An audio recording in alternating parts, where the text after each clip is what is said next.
Welcome to RiskWire. My name is Eric Fox, Chief Economist here at Veros Real Estate Solutions.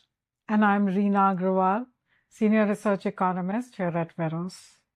And in the news today, and as has been the case for the past several weeks, oil and the situation in the Middle East has been getting a lot of attention, and rightly so, in terms of increased pricing, reduced supply, increased volatility in pricing. And so we thought we'd take a little bit of time to talk about that today. Why are oil prices so high? And why are they kind of sticky high and not coming down at all? And to do that, we will at the end relate this back to housing. But to do that, we're fortunate that our senior research economist here at Veros, Reena, has a background in precisely the topic we're interested in discussing. She used to be worked in the Middle East for Dun & Bradstreet and did economic analysis for their headquarters in Dubai. And this was a key element of a lot of the research that they did. So what I'd like to talk a little bit about and ask Reena the question, why are oil prices rising and why are they staying so high? Okay, so let's start with how are oil prices determined. At the core, oil prices are determined by supply and demand. And when we talk about supply and demand, this is global supply and global demand. So if demand is stable and global supply is impacted somehow, if global supply goes down, then oil prices goes up. So, and the supply disruption can happen anywhere in the world, but prices will rise for everybody across the globe. So this is how the global oil market works. And recently we've seen, like as you said, Eric, oil prices have been going up because global supply was disrupted. This disruption happened in the Middle East because of the Iran war. And specifically, the Strait of Hormuz got impacted. And that is important because 20% of the global oil supply flows through the strait. This is a narrow strait between Iran and Oman. And because supply got disrupted here, oil prices went up everywhere. So maybe this is just observational and it's not true, but it always seems like when this crisis started, prices at the gas pump, which is where I observe it directly, seem to go up overnight by a lot. We've had ceasefires where we've seen the price of a barrel of crude has come down, or with tensions kind of smoothing over a little bit. Prices on the barrels of crude we see come down quite significantly from their peaks. Yet at the pump, everything seems to be stuck at about the same level. So why does it take so long for prices to come down, but they go up instantly? Yeah, so there is that misconception, like you rightly said. There is that expectation that somehow if there's a ceasefire, if things start flowing through the Strait of Hormuz, prices are going to come down at the pump. But that is not going to happen. And the reason is manyfold. First of all, when this conflict started and the strait was closed, oil exporters in the Middle East who were exporting their oil, they had to shut down their production. Because they could not export their oil, the tankers were not moving through. And if they kept on producing that oil, they did not have storage capacities. So they had to shut down their production. Also during the war, there are several oil producing facilities that were damaged. So it's going to take a while to repair these facilities. And then there is this tanker congestion and backlog, and all that is happening. So for the supply chain to go back, for the supply chain to normalize or go back to where it was, it's going to take several months. It's not going to happen tomorrow if there is a complete ceasefire tomorrow. So oil prices are elevated because of that. And the second reason is also because oil is traded in the futures market. So an oil future is a contract that allows traders to buy and sell oil at a predetermined price at a future date. Now, this predetermined price at a future date depends on expectations about future demand and supply of oil that will happen at that time. Since expectations of supply right now are very uncertain, there's a lot of risk associated to this supply going forward. So traders are willing to pay extra for this uncertainty. And as long as this uncertainty with respect to supply is there, we will see that oil futures will continue to trade at an elevated level compared to what it was before the war. Because right now, nobody is certain that a ceasefire will continue. It could be breached anytime. It could cause a stoppage anytime to tanker traffic through the Strait of Hormuz. That is why it's going to remain elevated for a while, and we are not going to go back to the prices we saw in February anytime soon. So it sounds like what you're saying then is that a lot of the pricing today currently carries a risk premium that it did not carry 2, 3, 4 months ago, and that risk premium is only going to gradually degrade or go down over time.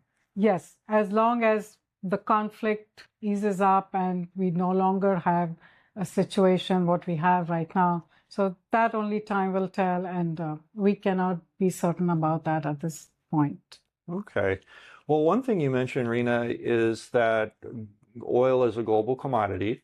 We know there's lots of countries that produce oil. Venezuela produces oil. The U.S. produces oil.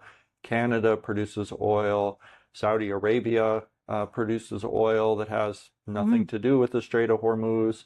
A lot of other countries in the Middle East produce oil. Russia produces oil.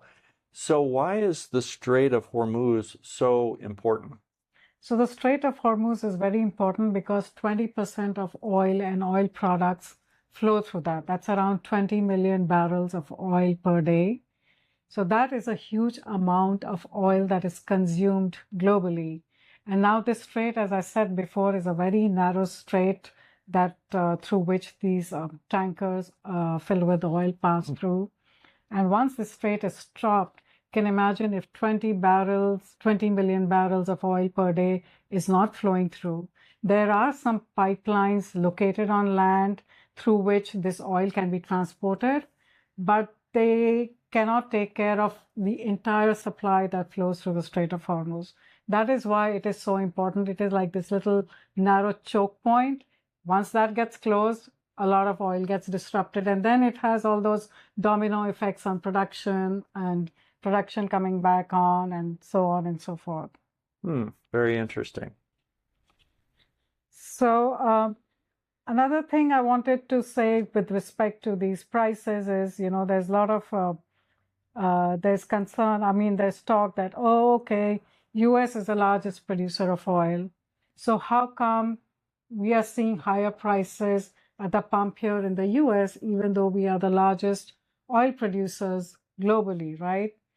And the reason for that is, as I said before, oil is traded globally. So even domestic production of oil in the US, that is priced depending on what is happening in the global market. Also, US trades in oil. That means we export oil and we import oil. Yes, we are a net exporter of oil, but we import oil also. So again, we have to trade in the oil market like any other country does. That is why we have to face higher oil prices. And also the reason why we do not use all the oil we produce, why we have to depend on imports is because of the refineries. Now, refineries that were built in the US have been configured to refine oil that we imported earlier from the Middle East and from South America. Those refineries, if you need to configure them to the oil that is produced in the US, would be extremely expensive. So that is why we continue to import oil. That is why we continue to engage in the global market. And that is why we, as US consumers, we also see higher prices of oil that we think that we should not. So we've talked about oil, why we think oil prices, why oil prices are higher, and why we think oil prices will continue to remain elevated going forward, at least for the next few months. So how does it impact housing? That is the ultimate question we are facing. Yeah, that's true. Otherwise, this would still be a nice Right. conversation to have, but we want to take it back to housing. So if we step back at housing and look at housing, first of all, oil and energy represents almost 8% of the consumer price index. And I think everybody saw in March's number, we went up from a CPI that was 2.4% in February to 3.3% in March. And that was almost exclusively due to the increase in oil and gas prices that occurred in that time frame. So what happens then to the housing market when we have increased inflation? Well, when we have increased inflation, that means that bonds or the 10-year Treasury bonds, there is less demand for those at a given interest rate because investors are saying, hey, I need to get paid more if you want me to buy these bonds now that we have 3.3% inflation versus the 2.4% inflation from the month before. So what happens there? Well, in the bond market, that means the yield has to go up to attract investors. So if the yield goes up, at some point investors say, okay, now I'm willing to buy those bonds and I feel fairly compensated for the increase in inflation. Well, unfortunately, mortgage interest rates and mortgages very closely follow increases and decreases in the 10-year Treasury yields. And so when those start to trade up in interest rate or trade down in price, the relationship is inverse, that causes mortgage rates to go up. And so that's what we have seen very recently with the late 2025, the 10-year Treasury yield was just around 4%, and now it's about 30 basis points higher at 4.3%. So this is definitely putting a little bit more pressure on the housing market. So oil kind of indirectly is putting pressure on the housing market via inflation and via the 10-year Treasury yield, which is impacting mortgage interest rates. And I think there's also an element with raw materials. I think if we look at new construction especially, now all of a sudden lumber and different raw materials that are used to manufacture homes necessarily have to be transported. The transporting is more expensive, and that expense is passed along to the potential buyers of that new construction. So we're seeing it not just through inflation, but we're seeing it through transportation costs and other things that are impacting housing as well. So basically what we are seeing is that oil, which is a globally traded commodity, supply of that commodity has been impacted.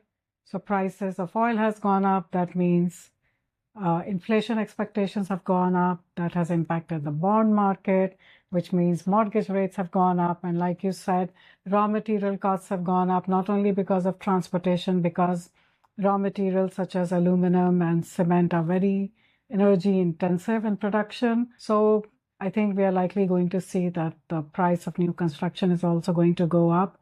So that will again impact affordability in the housing market. So I think that was a great discussion about oil prices and the housing market. I definitely agree. Thank you again for your insights, Reena. Thank you. See you next time.